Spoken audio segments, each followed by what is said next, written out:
Isang espesyal na regalo ang ibinigay ni OPM rap icon Andrew E. sa kanyang mga tagahanga sa mismong pagdiriwang ng kanyang kaarawan sa pamamagitan ng paglalabas ng kanyang bagong single na Pasta. Patunay ang bagong awitin na nananatiling aktibo at makabuluhan na kontribusyon ng veteranong rapper sa industriya ng musika. Matapos ang ilang dekadang pagbibigay ng mga kantang tumatak sa iba't ibang henerasyon ng mga Pilipino.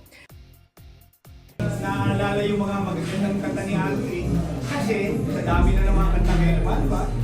And yung panahon ngayon, puro mga bago yung mga artists. So parang masyadong masikip mga ang kantas ngayon. Kasabay ng paglulunsad ng kanyang bagong kanta, ibinahagi rin ni Andrew E. ang kanyang pananaw sa paggamit ng Artificial Intelligence o AI sa paggawa ng musika.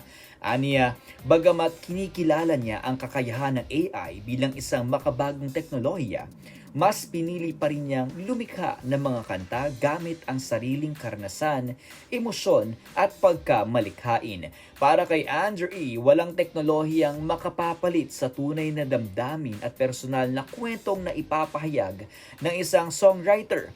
Dahilan kung bakit nananatili siyang hindi gumagamit ng AI sa kanyang creative process.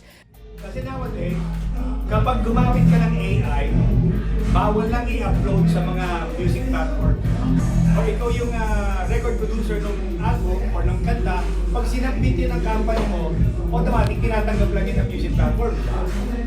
Or maybe kung sino bang ordinaryong manganganta or gumagawa ng kanta, nag-compose, tinatanggap lang yun. Nowadays, no.